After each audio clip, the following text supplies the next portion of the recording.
welcome to the Infinity Bros podcast, the only podcast that's perfectly balanced, as all things should be. I'm your host, Max Mosier, here today talking with you about the Obi Wan Kenobi episode 4 and Ms. Marvel season 1 episode 1 premiere. I am not alone today. I'm here with Infinity Bro Mark and Robbie. But first, Infinity Bro Mark, how are you?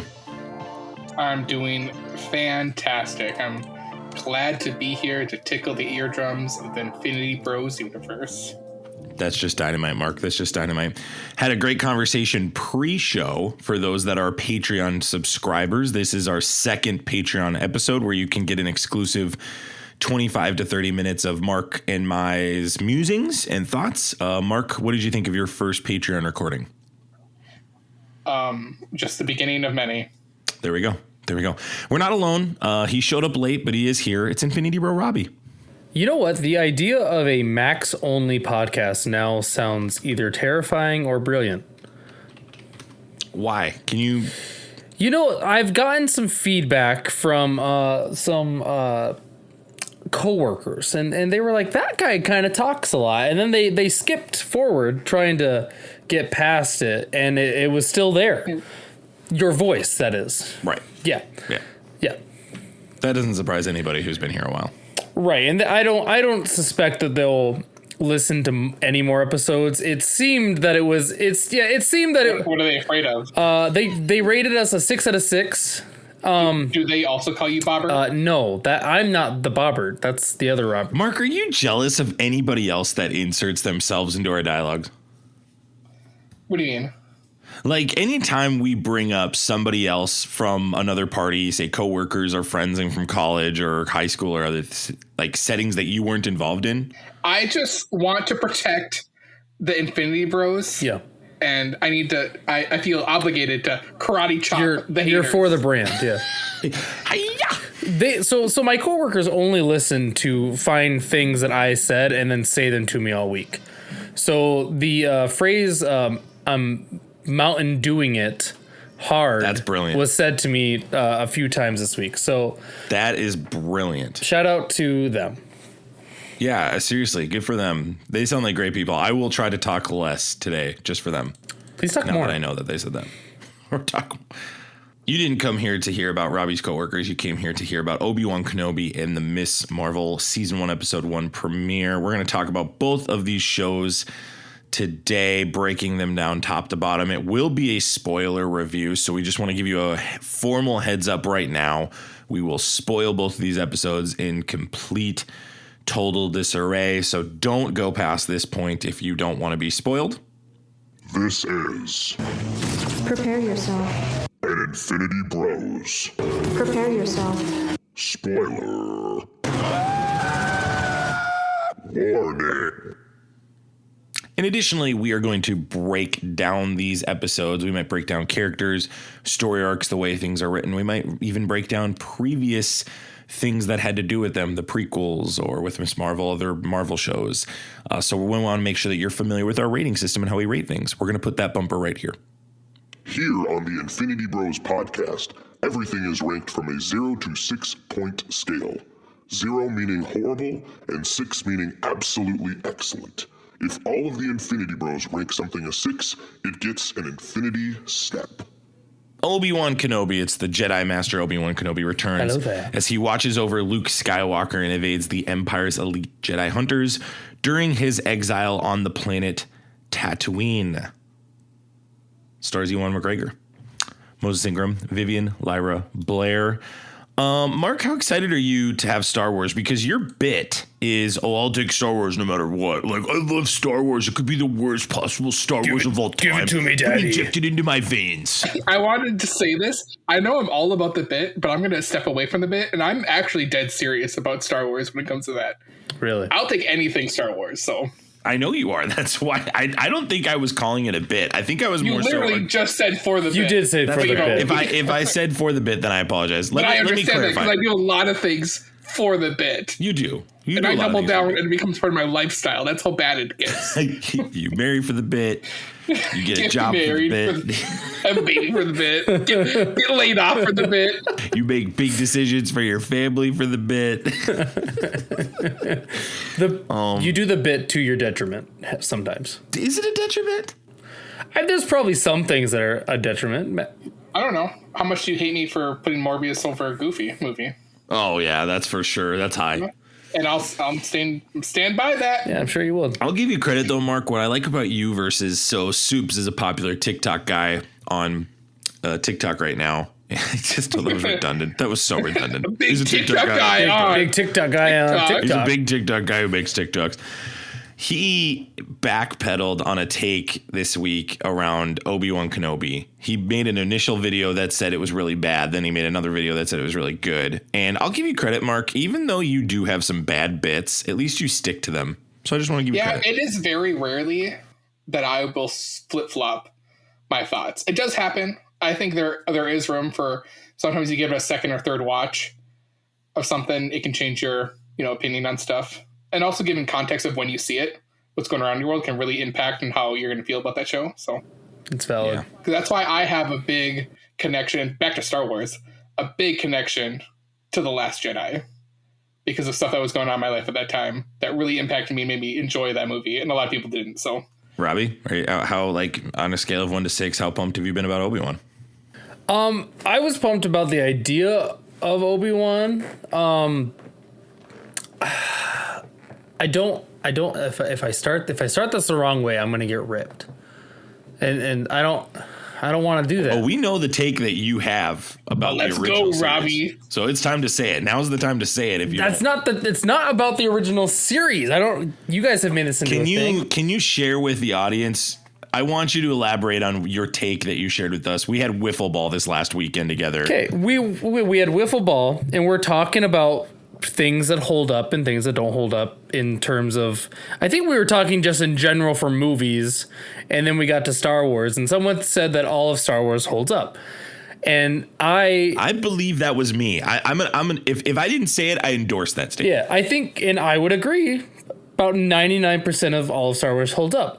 I think the fight, Obi-Wan versus Darth Vader, doesn't hold up.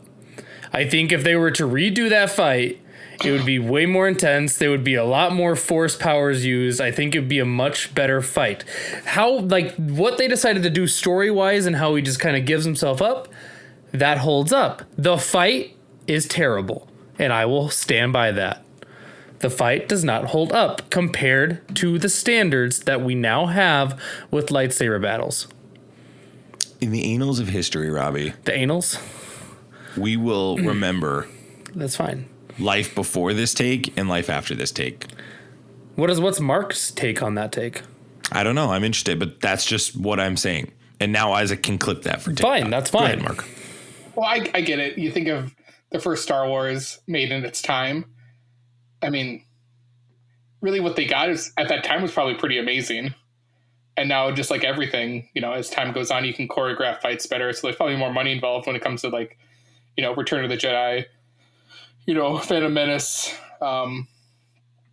Revenge of the Sith, and even like the prequel trilogies or sequel trilogies, So I mean, it just gets better and better if you look at it like that. So, and that's where I would say the fight does not hold up. Nah, it's a bad take. It's a great fight. We'll leave it at that. If you had to rank all the lightsaber fights, that would be on the bottom. I'm just going to say that. Thank you. So then, Robbie, in the context of say episode 1, spoilers for episode 1 of Obi-Wan, with Leia Organa's run in the forest, what did you think of that? She's evading the two men, and it looks terrible the entire time. Yeah, and they're doing the whole the slow run. It was awful. It's terrible. It's so dumb. On that. Either they did that on purpose to force her a certain direction, or those alien species are very much affected by Alderaan's gravity. Just saying. Yeah. Make excuses for it. But then later on when they were... I'm not making excuses. You just did. You just did. What about when Luke and Han come out of the trash compactor and they're not wet? Does that bother you? Maybe he used the force to dry himself, just like in Loki. I don't know. I mean, that's getting now you're getting nitpicky. You're getting nitpicky. Well, that's now. what I'm saying. I think it's a nitpicky take. I think it doesn't hold up. I can't have that opinion. I have that opinion. That's not nitpicking. That's not nitpicking. They could have went through a haul of air dryers. So I actually think the worst part of that episode and the chase scenes, maybe it was episode 2, but when they're in the city and Obi-Wan's trying to catch her, and there's a little cutscene where he's like, "No, Leia, come here," and he's literally standing right next to her, and she runs away, and he doesn't like grab her, and like that part, I was just like, what are we doing? What is this? Yeah, what's going on here? Why are we here? Also, this just came to my mind. Is there any possibility that this theory could be correct or true, Tenny's standpoint, that she's subconsciously using her force powers to slow people down or not react fast enough? I think because we were supposed to understand that Obi-Wan at this point is still like trying to relearn to have a better grasp on the force powers he used to have, because he's been muting them so he doesn't project himself to the Inquisitors. That sounds like a good segue into talking about this episode. Let's talk about this episode. Here we go. Vivian Lyra Blair plays Leia Organa. Ewan McGregor returns as Obi-Wan Kenobi. It's Ewan McGregor. Did I butcher that name Not too? Ewan. Are we Ewan right back to McGregor. I mean, we are right back to where me pronouncing names will never go right.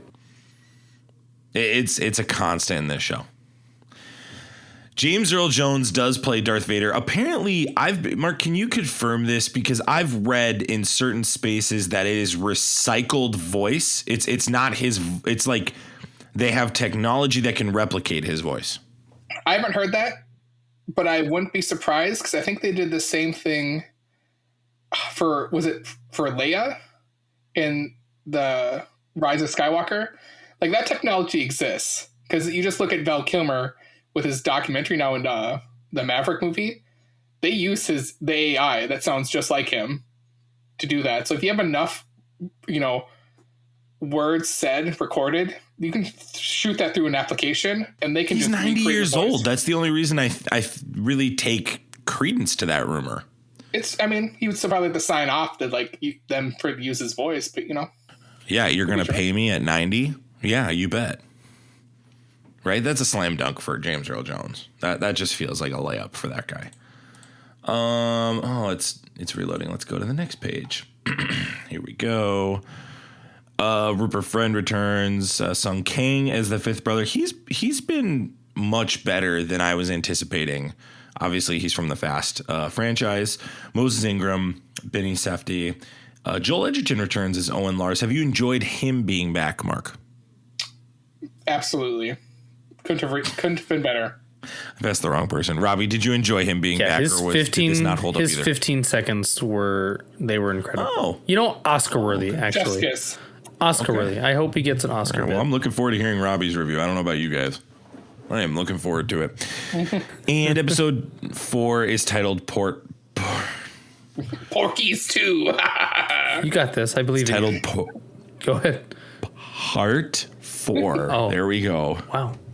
Woo! It's just Obi-Wan Kenobi plots a daring mission into an enemy territory. Boy, they just could not get any more cryptic than that. Hannah Friedman and Joby Harold write this. It's directed by Deborah Cho. How have you liked the direction that Deborah Cho has taken so far through the series through 4 episodes? Robbie. I've been enjoying it. It's a slow burn, and I'm not sure. My interest with this show is it 1 season? Is it 2 seasons? And how far do we get in this? What is it? A 9-year lull between 9 or 10-year lull between him doing, being this Obi-Wan to the Obi-Wan that meets Luke when he's older.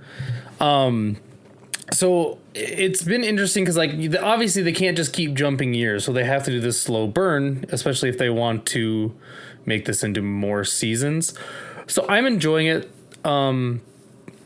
Obviously the running stuff is ridiculous, and I don't know why they can't figure out how to make that work.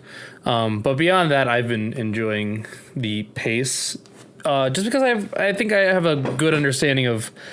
They don't really know exactly what they got here, so they're. It seems like to me that they are feeling it out, if that makes sense.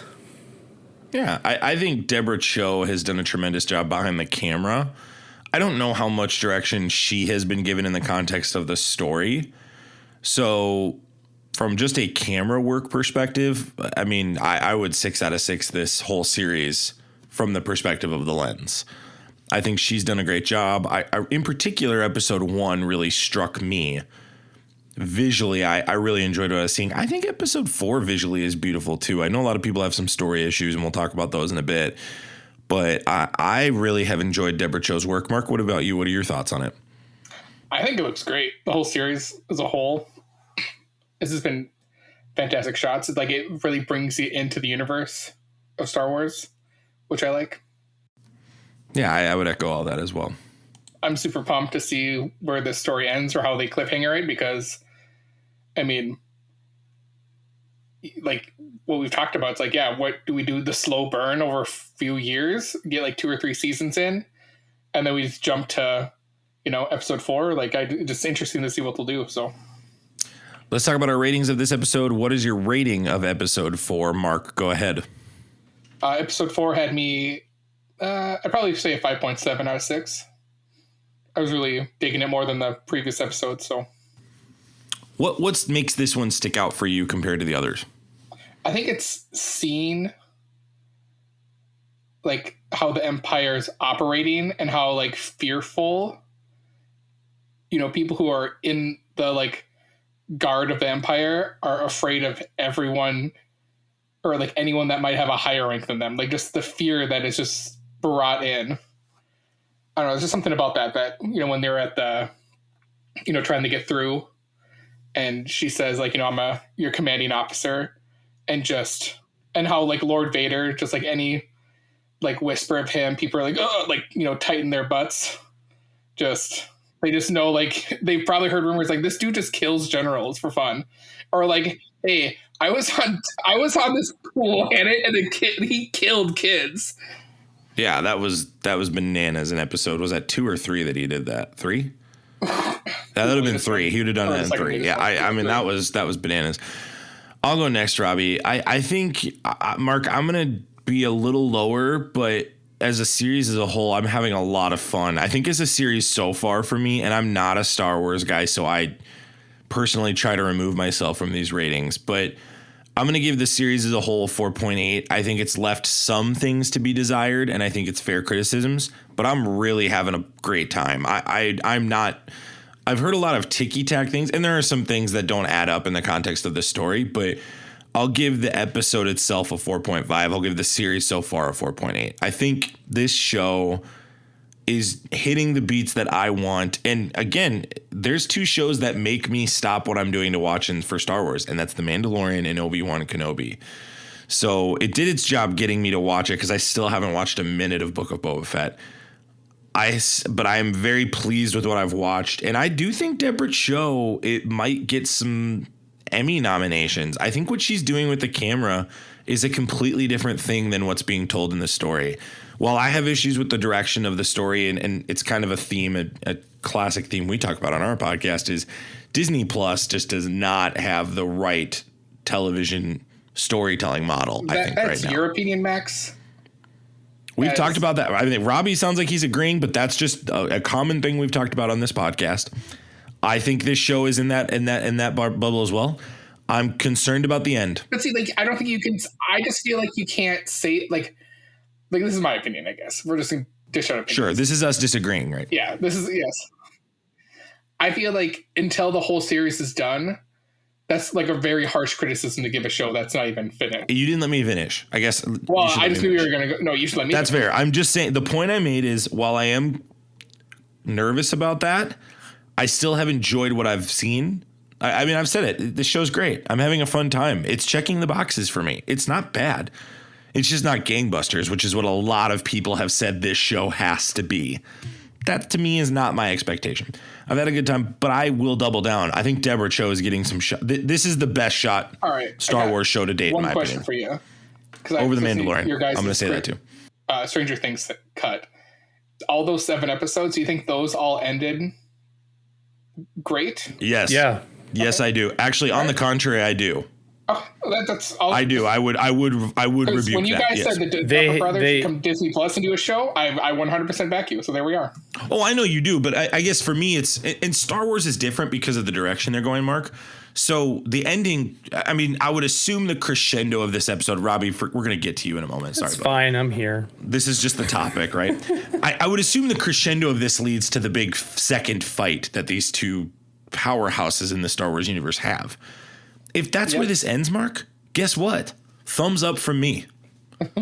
That's all it's got to get to. I don't care after that because the history's been written. So that's what this show has going for it. Do you save that fight for the second season? Like if they're like, no, we're just going to you do it now. I don't think they can. It's the reason we're here. That's my thought. I was thinking like you do the fight now and then you do the second season where he's like off with like more characters that we know of that are still alive in this. The only negative I have so far, and again, you're nailing it in feedback, is Hayden Christensen's been all over the place. What has he done? He's in the suit. He's in the suit. He's in the suit. Yeah. He's in the suit.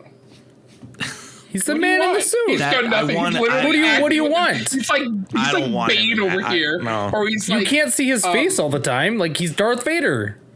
That's the point. Exactly. There's no point in bringing him back to be in the suit, is what I'm saying. That's right. So Max, you should go watch Halo because that dude takes his helmet off all the effing Yeah, time. if you want to see the main guy's face, there you go. That's awesome. I love it. So there you go. That's a great. Can we not? Having said that for the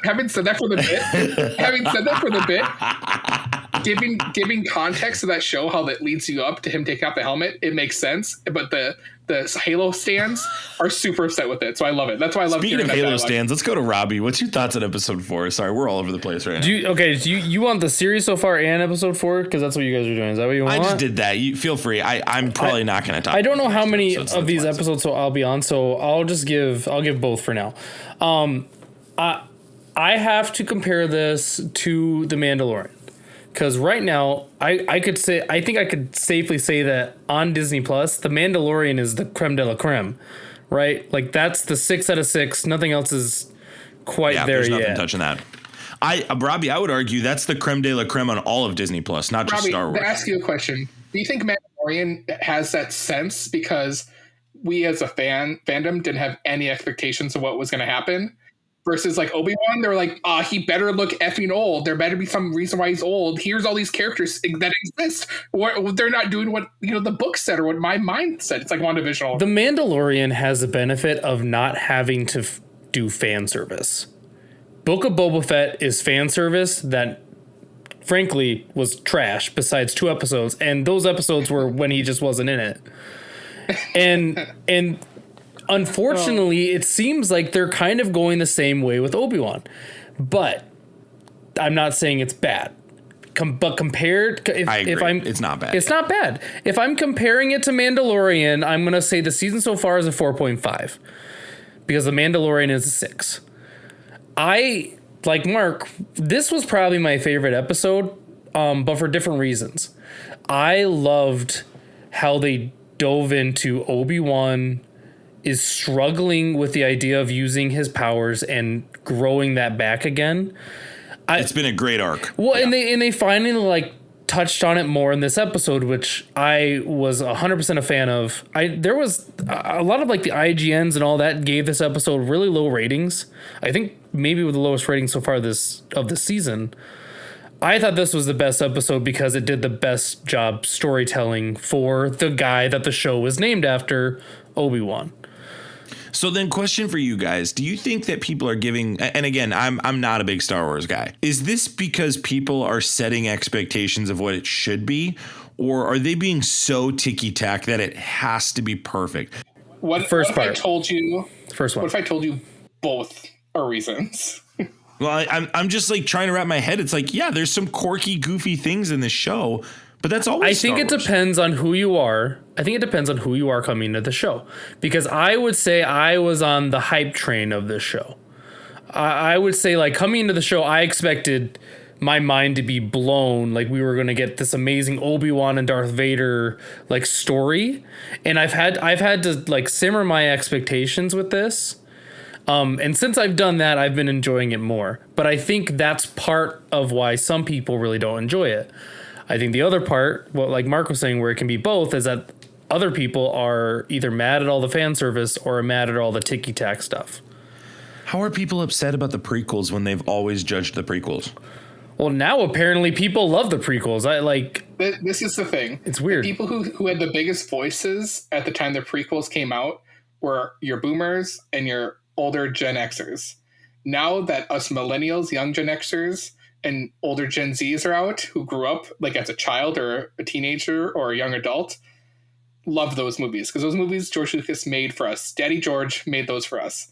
And we love those, and we give him credit because then we get the Clone Wars animated series, which delve deeper into those stories.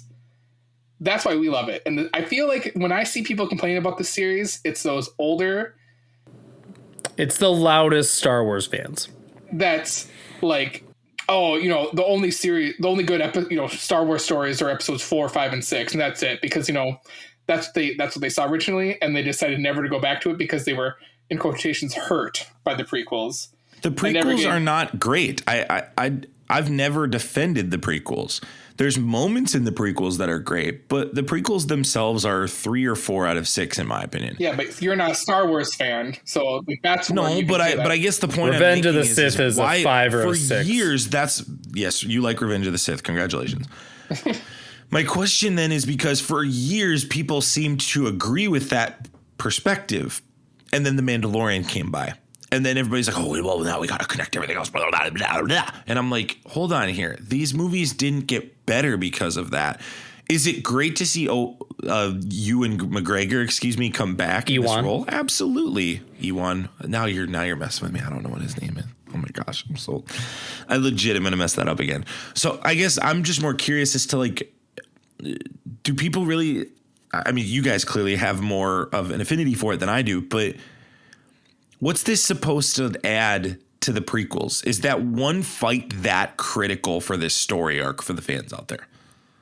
That fight with Vader and Obi-Wan. Like, if this fight does not end in the way it should, are people just going to lose their marbles over this? Yes, absolutely. It doesn't matter if it's good or bad or not done the right way or the right way. Someone's going to complain because it's Star Wars. Star Wars fans are the worst. But I'm saying, what's the expectation of perfect for that? I don't understand. I'm ready for them to have an epic, amazing fight, and then they're going to tell me 10 years later in the prequel, they do this. Ding, ding, ding. For a minute and a half. And you're going to tell me that 10 years later, now they're 2 old men and all they can do is kind of move their lightsabers around. That's what I'm waiting for. Because then I'm going to be like, see, doesn't hold up. Because it's not going to make sense. Clipped and Robbie's going to get taken out behind the woodshed. All prime Star Wars, stands are hoping that this fight is so magical and hits every beat that the rapture happens right after the fight airs. Yeah, I guess that's my question. What is the expectation of this fight? And you talked about Revenge of the Sith, Robbie. How do you top that lava fight? You don't. I don't know how you can. You don't. I just don't know what the expectation is. Obi-Wan and Tala infiltrate the Inquisitor's stronghold on the ocean moon of Nur in the Mustafa system to rescue Leia. Mustafar. Did I say Mustafa? What did you just say? Yeah, you did. You just say Mustafa? What is this? Mufasa. We're going home, guys.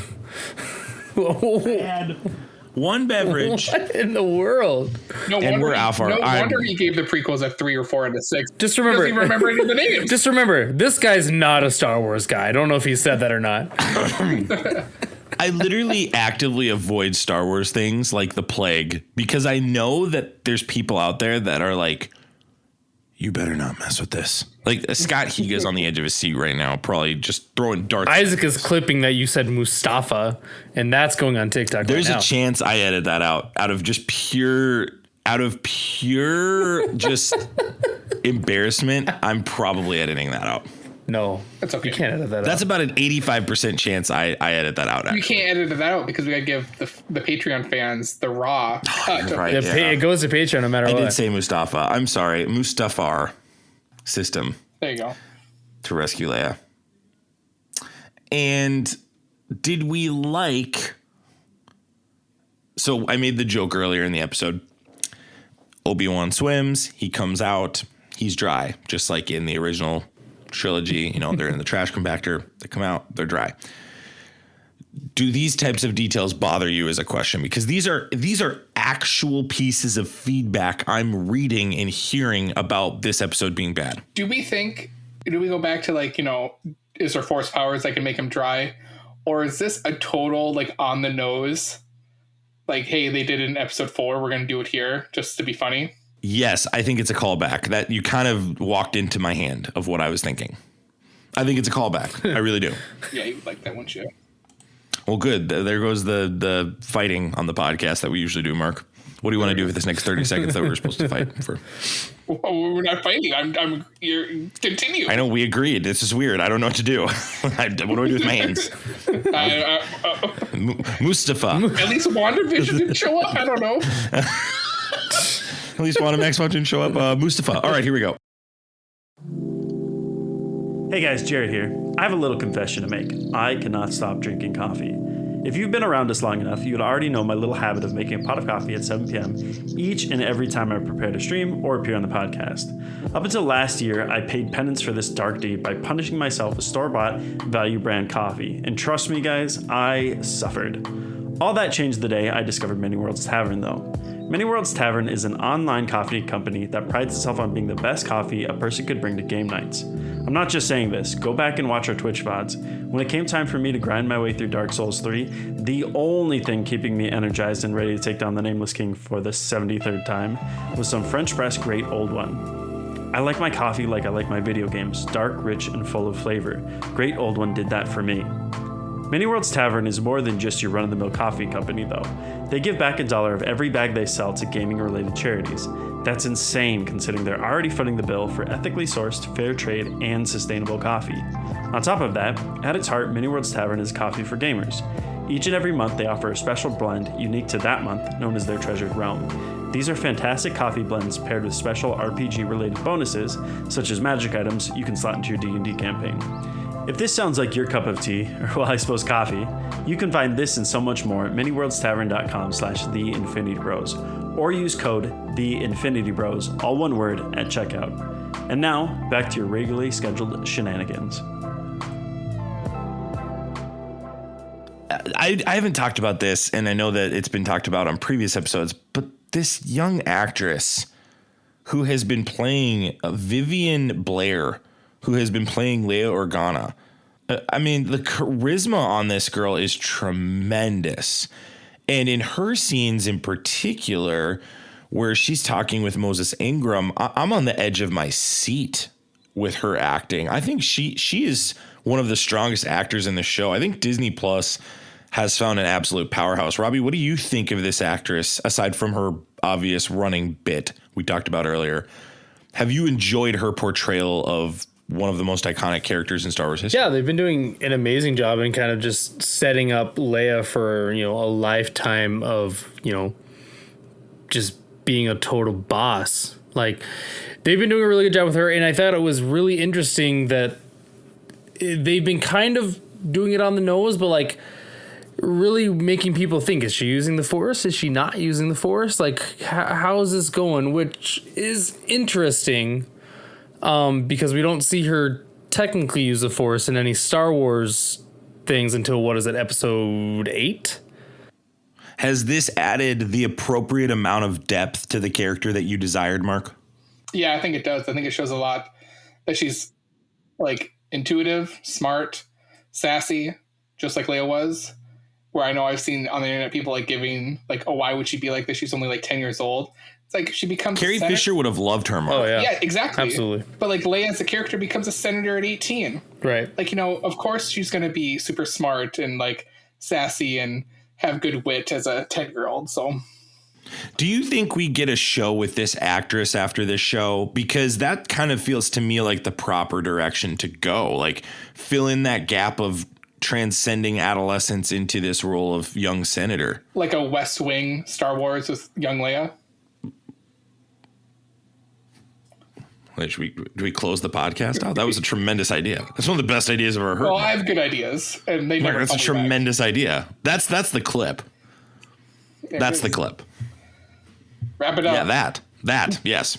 Here's where I come in and I go, I don't know, that doesn't sound very entertaining to me. Well, actually, I don't think it would be good to have Leia being that way. Not really entertained by that idea. How about this? Michael Sheen. You have young... Is she a warrior princess? Leia learning the ropes of being a senator behind Jar Jar Binks. I was just going to say that. I was like, have Jar Jar Binks mentor her. This is how you come full circle, Mark. Yeah, there it is. And then she has to kill Jar Jar because he's a Sith Lord. Oh, I love it. There we are. Yeah? We lost Max, but you gained more people, Robert. Yeah. Say that. I don't know. Do you not know the Sith? That is a conspiracy that he is a Sith Lord. Theory. The fan theory is that Jar Jar Binks is a Sith Lord. See, this is why you don't want me on these episodes. Well, Scott, do you think at this point has Scott pulled full handfuls of hair out of his head? Scott, he's actually just year subscribed 5 times for the Patreon. Here's a great Patreon plug. Do you want to hear more bad Star Wars takes from me? Give us money. We start getting people demanding money from us because they don't want that from us. You've taken an hour and a half of my life. How dare you? Who the heck do you think you are? Obi Wan. Okay, this was another big one. Can you guys tell me about the trophy vault? Is kind of what I'm reading. I would call it more of a tomb personally. I know that was the word that Obi Wan himself used, of preserved corpses, or I guess in static, not necessarily of Jedi. One of the Jedi was someone from the Clone Wars cartoon or animated series that like helped out. It's a great description, Mark. You're killing the podcasting game. Yeah, I don't know anything about it. Tara Sanoob was one of the people that you saw. What's a dessert we order at the end of an Italian meal? What's going on here? No, it's Mustafa. Tiramisu? Is that what you just said? Tara Sanoob, I think is how you pronounce it. Gosh. I just remember I saw that and I was like, I had to go look her up because like, or her, I don't remember if it's her. Anyways, I had to look up the Jedi because I was like, I've seen them before, and yes, they were in Clone Wars. But then even had a youngling in there, so you know. The youngling was cool because that went full circle to episode 1. It's surprising that Vader didn't kill the youngling. He doesn't like young children. So, like, my question with the tomb or the trophy, are they still alive? I think they are. I would think so. Are they frozen in carbonite? I think they're still alive. Or some form of that. Or, like, are we going to, like, so we know like in Mandalorian, we know that they're using Grogu's blood to make clones, you know, of Emperor, but I think at this time, I think they're trying to use the Jedi blood to make super soldiers, potentially. So, you know, Captain America, I love it. I mean, that's what happened in like some of the books, but you know, combine the MCU, yeah. I'm interested. I would love to know more about that. So, I'm sure you would. You've lost both of us now. You're all by yourself now. All right, Mark went too far in the weeds. We decided not Mark, anytime you take even a slight sliver of depth with these characters, you lose me. This so is forgive Marvel me. or DC, so Robbie and Max could not follow me. Luckily, I had a rope around my waist. They were able to tug me back in. Is that the Mufasa system? Yeah, it's the Mufasa system. It's the Mustafa system, Robbie. Get it right. Thank you very much. Tala's cover is blown, their presence revealed, and they make what is one of the most questionable moments in the series occur. It was cool with Obi-Wan holding the water back. I thought that was really fun. And Robbie, you alluded to this. How Last Jedi, or not Last Jedi, my bad. Fallen Order. I'm like halfway that through was it. straight from that game. Oh, that's a great. similar thing happens. So another Easter egg from a thing I didn't watch or play. Nice. Well, just tremendous. Robbie, it plays into your theory and conversation, though. You're talking about like a development of the Force. You talked about that with Leia, but I think that's the same principle here with Obi-Wan. He is growing from Ben, which is where he got left at the end of the prequels, into Obi-Wan again. Now, the question is, will he go back to being Ben, or will there be a second, third, fourth Elemental P season that brings him ultimately to the older spot of where he is? Where do you think with all this Force work that they're doing with him, it appears they're slowly developing his Force powers. Do you think that's the direction they're going? Or, I mean, I'll add on to it, Robbie. Do you think he was using his Force powers to hide them when he had Leia under his coat? Because that was so awkward and strange. And it looked like the Austin Powers scene where he's on Mini-Me. Like, it was just so weird that I didn't know. I was like, they're really doing this? Like, do you think he was using the Force in that moment? I don't know about using the Force in that moment, but I think I was a little caught off guard by him then being able to, like, earlier in the episode, he could barely move, like, what's he look like, a talking device. He could barely move that across the room. And then a couple hours later, he's literally stopping, which has to be, in terms of just pressure-wise, tons and tons of pressure behind glass. And he has to hold every, like, singular piece of glass together, because that's how it works. It's not just one pane once it starts cracking. So that threw me off a little bit. He went from barely being able to move something to then controlling tons and tons of pressure in a few hours. I think. Well, then, would you say that then maybe his Jedi powers, once he's able to tap into that, it just like bursts open versus like it's not a slow progression to get back to them? Like that would be my explanation for that if I needed to make it. But it seemed like they were trying, and it maybe moving forward, maybe this next episode he'll be full blown. He has all the powers, but and I think that I don't think we can answer that yet. I think if they go into this next episode and he's like training and he like barely moves like a rock or something, I'm gonna be like, that's dumb. Or we go back to Rise of Skywalker where all the dead Jedi give Rey Skywalker power, like, you know, the Force power to help her. So that like dumb arc. What a dumb arc. Damn arc. I'm so stupid. I'm sorry. That was really dumb. There's just no other way around it. I'm just going to say that and move on from there. Force Ghost Qui-Gon showing up. That's what we all want. That's what's happening next episode. You just stole it. Qui-Gon's showing up next episode. It's maybe Qui-Gon was holding all the water back. Is it or him? The ghost. Is it labeled him or it? Well, Qui-Gon was a guy. We'd have to ask Qui-Gon. Yeah. So I guess there you go. Yeah. I don't put labels on stuff. You know, Morbin. You know, whatever. It's Morbin time. It's Morbin time. And then they escape, obviously. He also outruns water, which I also thought was pretty impressive. Sure, yeah. Yeah. Robbie, we have to suspend belief in that moment. We have no choice. we have no more time to share about this. That's why it was a 5.7 for me, Robbie, because of that reason. It's like that water killed all the stormtroopers. Yeah. But like he's able to like he outruns instantly. It. They instantly die. He does it's like a 20-yard sprint that he makes, outrunning all that water, and then they shut the door, and then it just stops. Don't be jealous just because he runs a better 20 than you, okay? And they get off of Mustafa, and now it's a bit. And now, well, I gotta play the bit now, right? I can't. We've said it 3 times. Yeah. I can't edit it out. It's the bit now, right? You gotta play the bit. And Vader force chokes Reva. She says that she has taken over control of Lola, which to me was a bit of a betrayal. I was like, oh no, I did do that. I did one of those. Oh, not Lola. Yeah, I did one of those. I fell right into that. That was a great work by them. I thought that was fun. So, yeah. And that was the episode. That's the episode. Cool. Let's transition to Ms. Marvel. We had that talk. This is good. We all know everything else to say.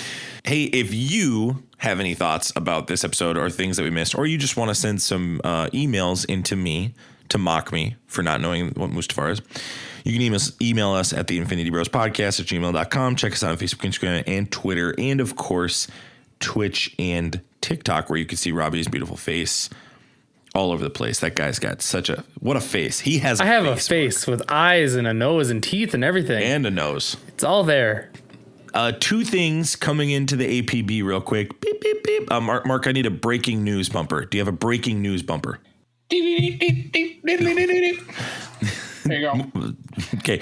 Breaking news bumper. We do officially have confirmation of A. Can you guess what is coming? What am I going to talk about? What movie in the Marvel Cinematic Universe? We have confirmation. The Thunderbolts? From Deadline. The Thunderbolts movie is in the works with Jake Schreier set to direct. Quick thoughts before we go into Ms. Marvel.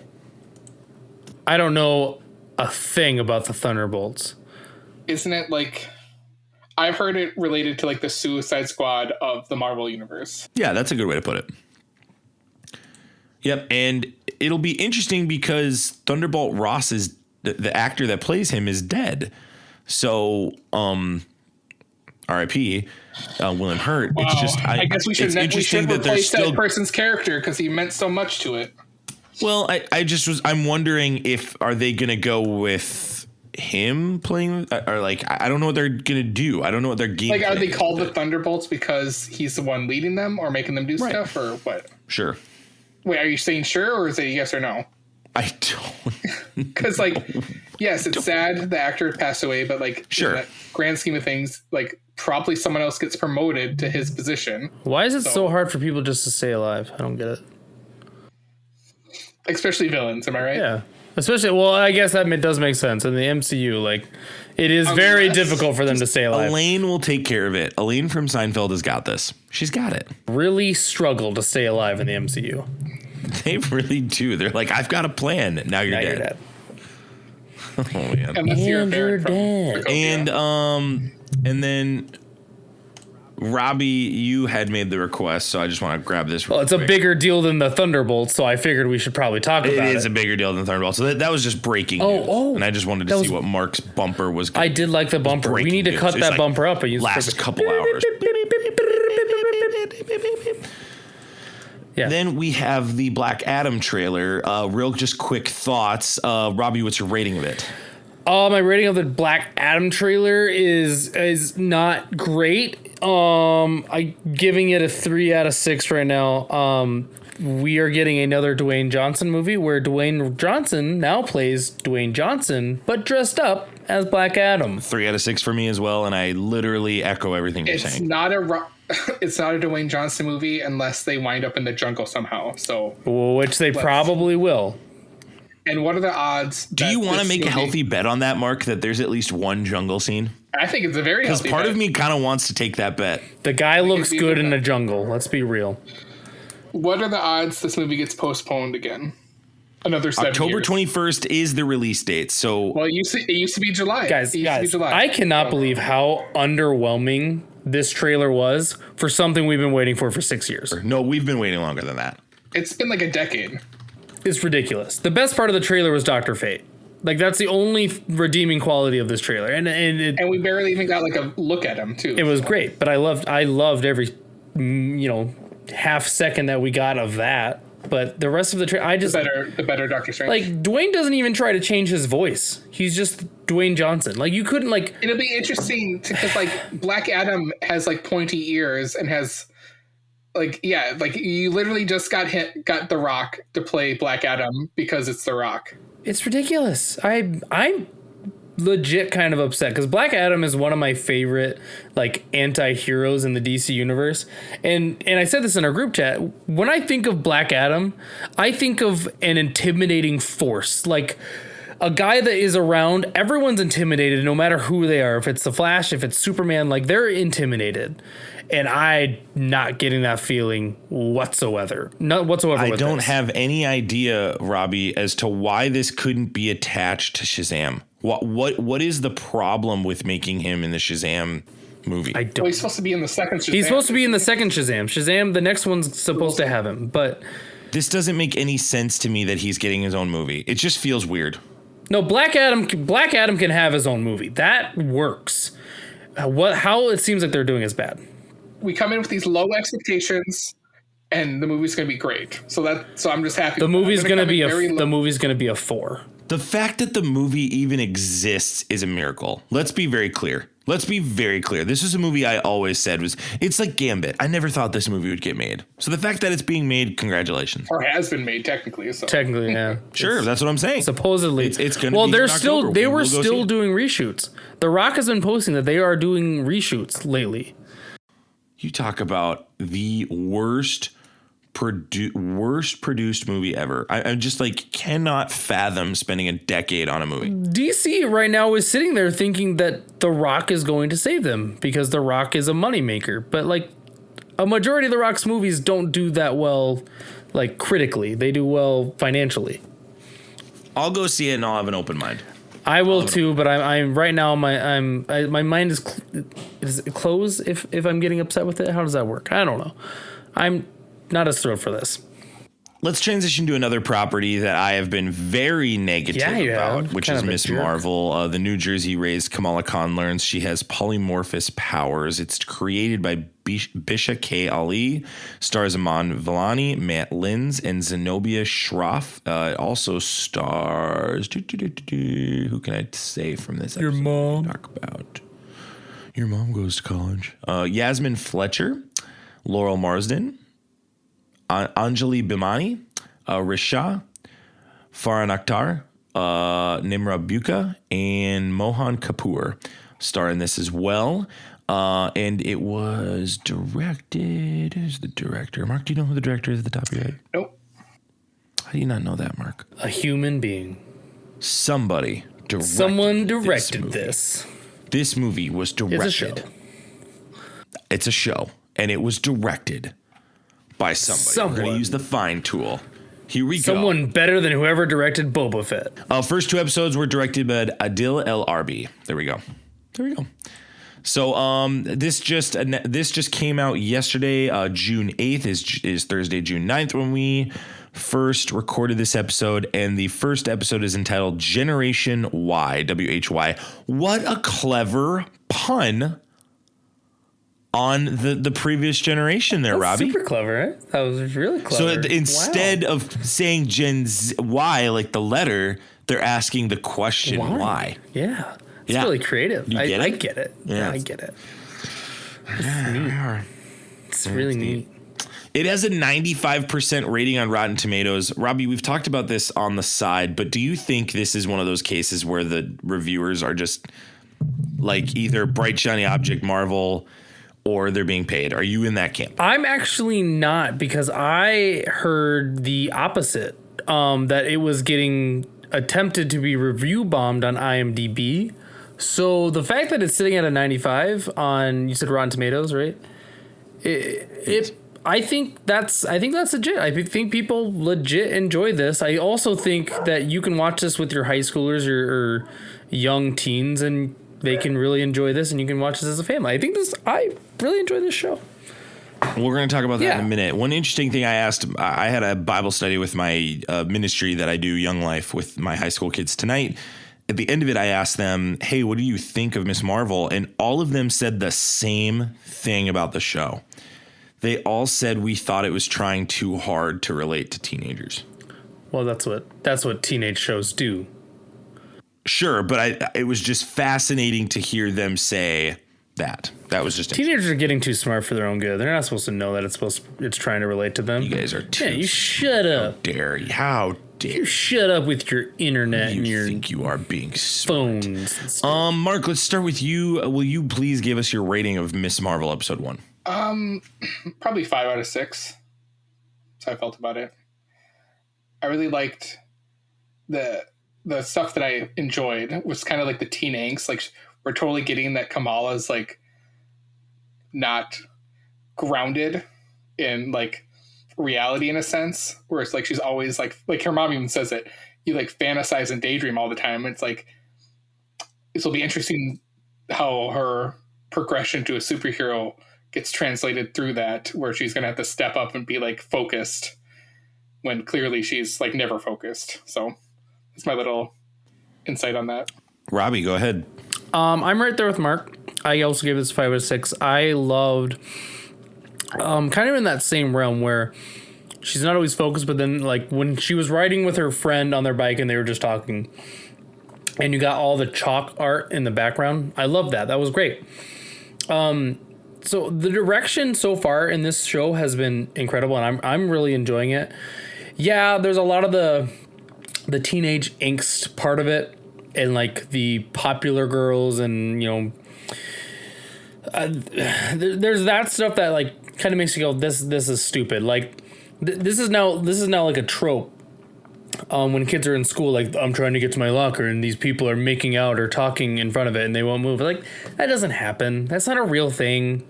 Like people move, but people move though. Like no, people don't move, and then you have to move them, and then you get in trouble because you asked them politely to move, and then you moved them physically, and then a teacher writes you up. It happens.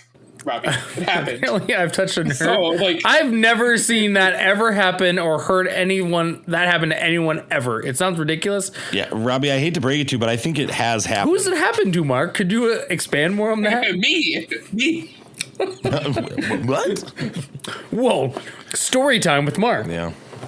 Yeah, seriously. That's about Goodness it. gracious. Literally, I saw that scene. I'm like, this happened to me. Did they like film me as a junior in high school? No. This is Disney's telling you that they're listening.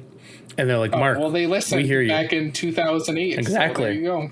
Exactly. All right, I guess I'll go next. I've been on the record of saying that this is my least anticipated Marvel property to date. I've been very negative on the subject of this. And the main criticism I have, and the reason that it can't go higher than a 5, in my opinion, so far, is the power set. I still think the way she gets her powers is an absolute gong show.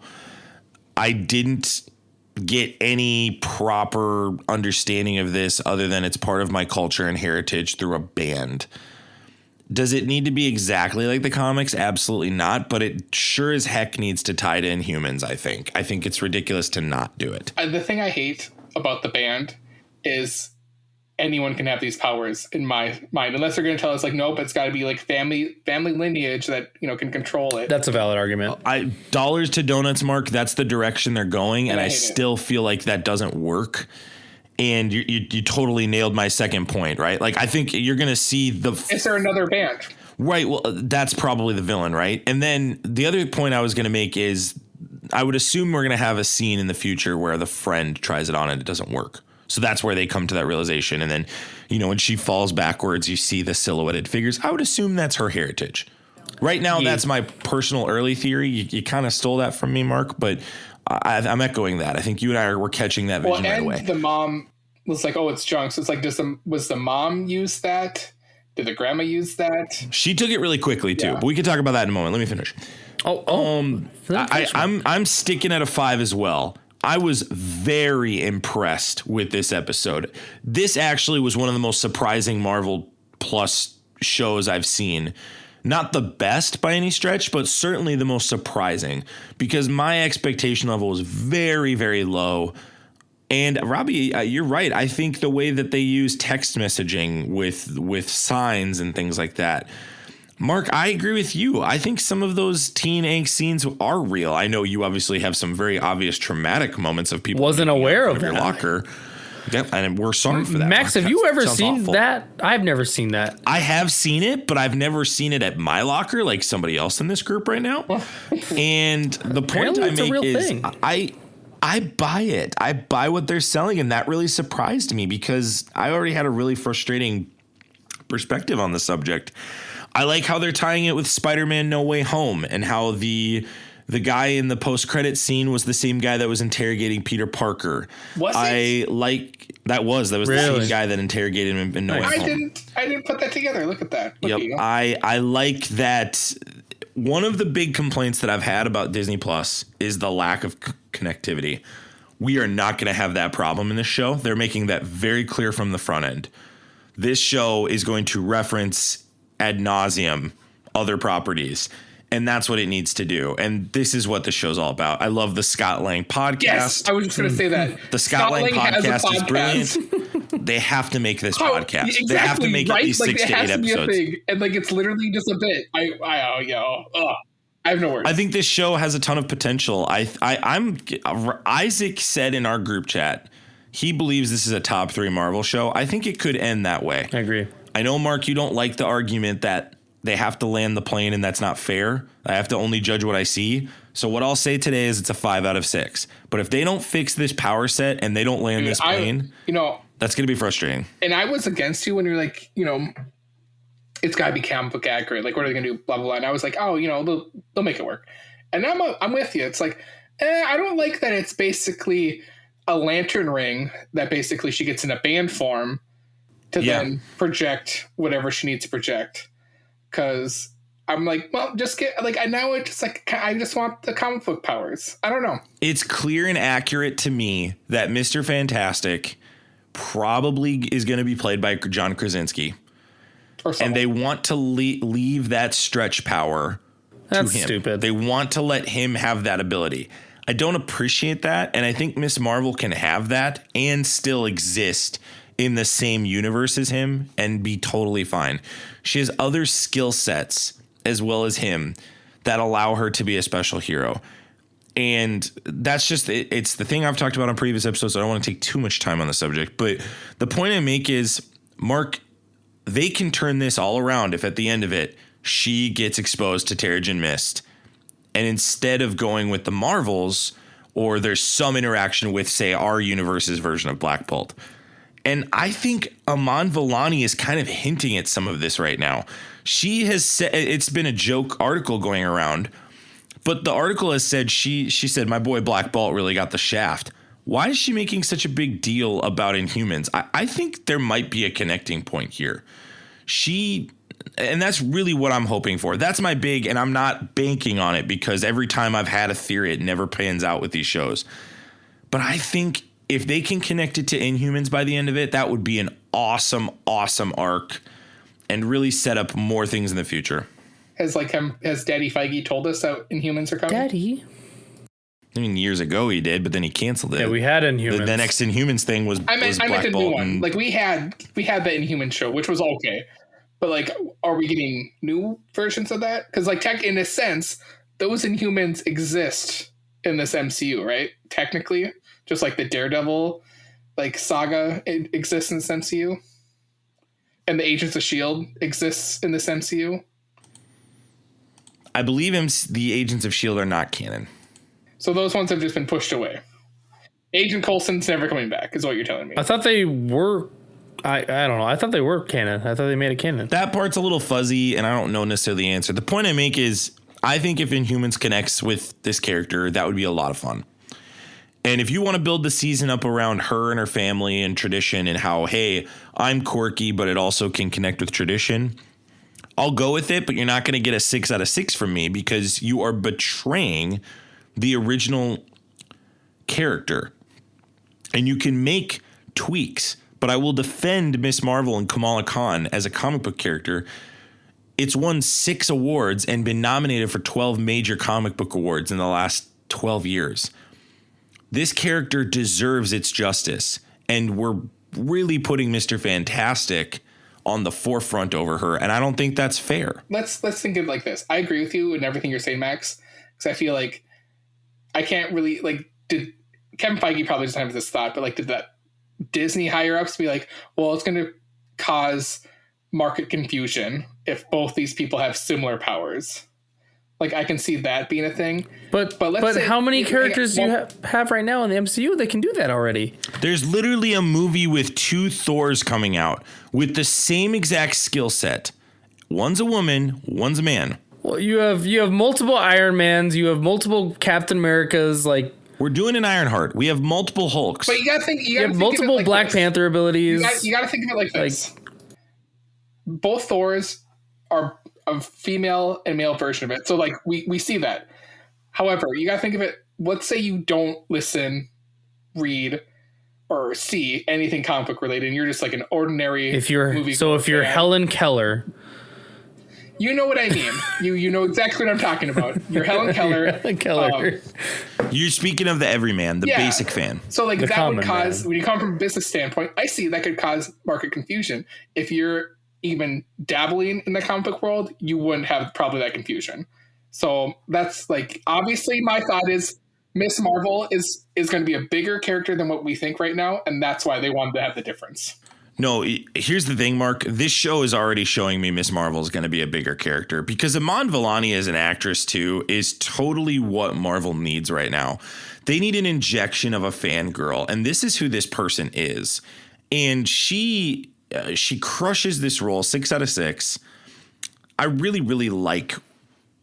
I like that there was no villain. I know a lot of people were kind of dogging that. I like that it was just focusing on her, and it's like the end. The villain is I high got school. enough of seeing her power set, and I'm curious. I'm interested in episode 2 now. The villain has always been high school. And back to her powers. Do we think maybe sometime at the end of the series, like you said with Terrigen Mist, does something like combined the powers that's exuding from the wristband into her, so like she doesn't need the wristband? Because I hope that happens at least.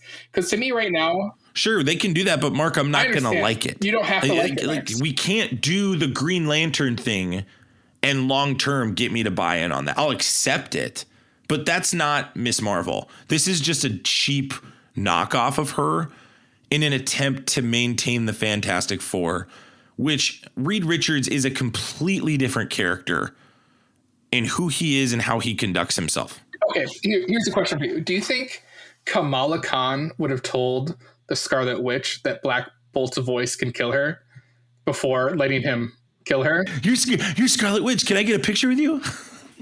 She is superior, needs better powers than Reed Richards. 100%. No, I've always just, that's kind of where I'm going to go no matter what the show does. Now, I'm very impressed with what's happened so far.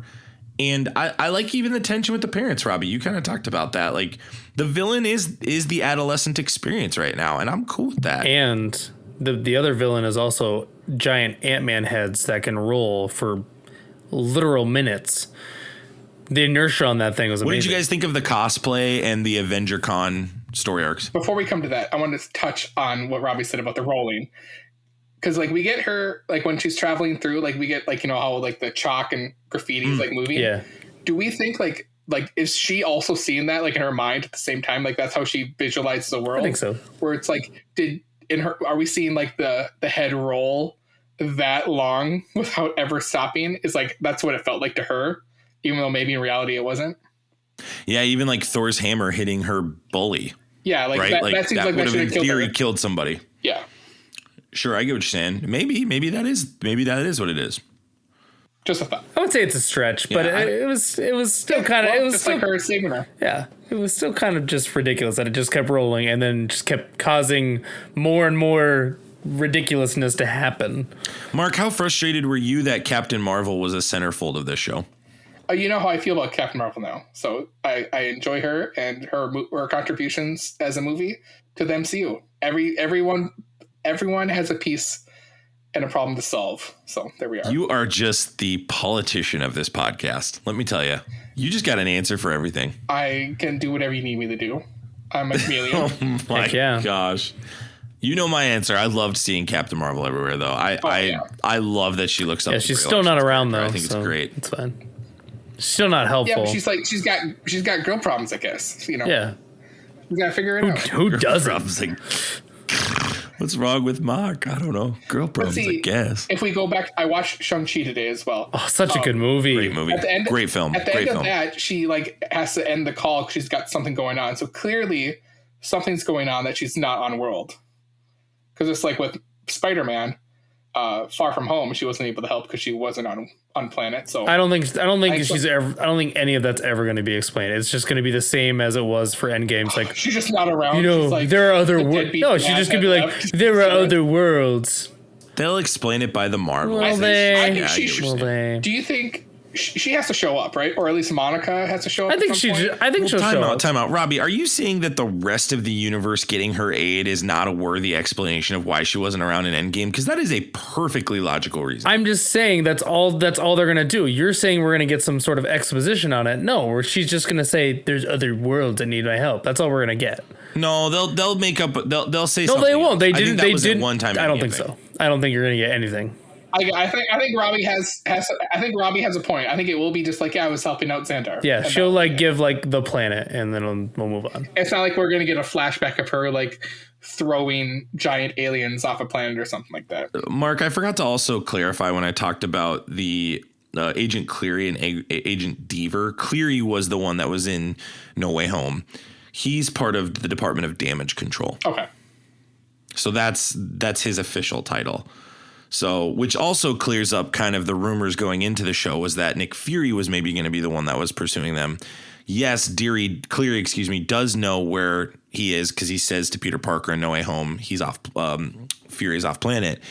But I just loved that connection. I thought that was a really interesting connection. I also liked that they did a post-credit scene in the first episode. I liked that. That's what we expect every episode to be. This is what we need.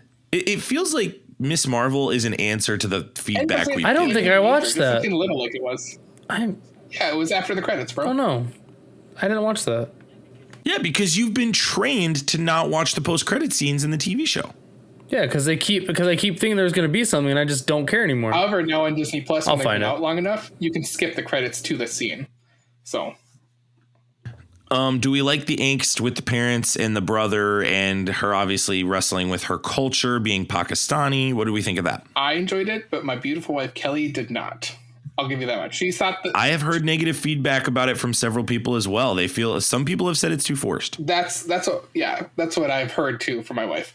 That like the mother-daughter relationship just doesn't seem right. But I'm like, well, I mean, how many she didn't have a relationship like that with her mom. It was more, on a I don't want to say loving, because I'm sure that mom loves Kamala too, but like not as like strict to like how your life should be and how it should play out.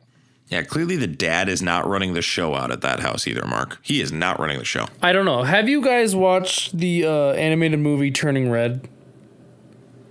I have not yet. Oh my gosh, it's going to be hard to explain this. But basically, the relationship that mom, a lot of people listening will probably have probably seen it. The relationship that mom has with that daughter is literally the exact same. Like, I got the exact same feels. Like, this is a mom that wants to control their daughter and doesn't know how to handle their daughter coming of age, basically. So I think I was able to accept that more. And I don't, like Mark was just saying, I don't know the Pakistani, like, how that works in their types of families. Like, they, different cultures have different ways of how they expect their kids to be raised. And I don't know what they do. But as far as they and regular families be like that too. Yeah, so for sure. Yeah. So like this is a mom that is struggling to come to grips with her daughter coming of age in a world that is full of superheroes, and she can't understand it. And it might be because her grandma probably had superpowers or told people that she had superpowers and, was flying off doing stuff. Because it sounds like mom knows that that's a real thing. Do you think Nanny and Kingo ever ran into each other? That would be the connection, wouldn't it, Mark? That would be the connection. You're right.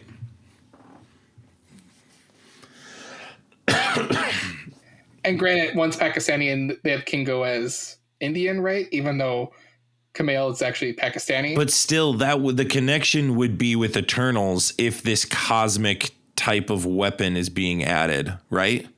Or it has some connection to what, like, or the 10 Rings. Even Monica Rambeau has, because her eyes turned the same haze as Monica Rambeau. When she like projected that stuff, did it like I haven't seen Multiverse of Madness in a while, but like that kind of seemed like the same cosmic energy that America Chavez produced. If you noticed that. I was trying to recall what that looked like, and I feel like that's... Yeah, I mean, it was more crystallized than Rambeau. I mean, than Chavez. But yeah, I mean, it's in the same wheelhouse, right? I mean, that's what I think we're supposed to take from it. It's a cosmic energy of some sort, so... She specifically said, cosmic as she was playing with it or whatever. Right, that's been all over the trailers, too. So... No, I really like that the show did a lot of heavy lifting for character development. I think Vellani's a 6 out of 6. I think the style of this show is a 6 out of 6. I think the plot is a 4 out of 6 in the context of, like, it was just character building. I'm okay with that, though, for a first episode. I hope by the time we get to the end, we can have some form of a resolution in preparation for the Marvels show. Or movie, excuse me. But I'm not holding my breath on that. All right. Okay. I'm not holding my breath on that. I don't hold your breath. We don't want you to die. Please don't die. Thank you. Man, I do this every time with these shows. I get excited first episode about the possibilities, and then you can't overhype it like we did with WandaVision, because we can't do it. You're absolutely right. You're gonna ruin it, just like you've ruined everything since that show came out. You've had a very negative feeling about everything. You don't get excited. Very positive. Since then, hurt you on the surface and subconscious. Since then, you just don't get excited about things anymore, Max. You two are just you've changed, idiots. You've changed. Max, I got homework for you. I need you to go sit on your deck sometime this week, have a drink, have a cigar, or just have a glass of water and just ponder, look out onto your grand river that's in the back of your house, and just ponder, did WandaVision potentially ruin everything for me since episode 9? It ruined WandaVision and it ruined Doctor Strange. That's it. Okay. That's all right. Whatever. Didn't ruin Loki, I'll tell you that. Yeah, well, you gave Loki bad reviews in the beginning, so, there it is. Well, I gave it mixed reviews at the beginning because I didn't know where the direction was going, and then it landed the plane. You didn't know where the direction of WandaVision was going. And you liked it at the beginning. Excited about WandaVision. You had very little. You had no idea where it was going in the beginning. It was great. Little to none. It was great. Little to none. Great show. Good show. Robbie, thank you for hopping on this episode with us. It was great to chat Obi-Wan, talk about Mustafa, hear your immediate Black Adam take too. I thought that was a really great take, and of course chat a little Miss Marvel with you. I'm happy that I was able to join. Really enjoyed being here with the Infinity Bros. I hope they don't kick me out. I don't think we'll kick you out yet. Mark, this is a podcast. Fun as always with you guys. Yeah. And if you want, we've sat here for an hour and 40 minutes, but you're only getting an hour and 15 of it probably. You can check out our Patreon. Just click the link in the show notes below, and you can get a bonus 30 minutes prior to this episode of just Mark, Robbie, and I joking around, talking about life, and getting a little bonus content. We also will start pumping out monthly extra episodes coming soon. You'll see those coming your way. But if not, you can just stick with us for free. If you're still listening, hey, do me a favor. Hop onto iTunes. Leave us a review. We want to read it on the show. We promise we'll be positive about it. We'd love to hear your thoughts and keep the conversation going. You can email us at infinitybrospodcast@gmail.com, Facebook, Instagram, Twitter, Twitch, and of course, TikTok, where you can see Robbie's beautiful face. All these links are in the show notes below. And as always, we love you guys 3000. We'll see you later. See ya. Bye. Bye. Thanks for tuning in to the Infinity Bros podcast. You can find the Infinity Bros on Facebook, Instagram, and Twitter at the Infinity Bros. Feel free to send listener feedback via email at infinitybrospodcast@gmail.com.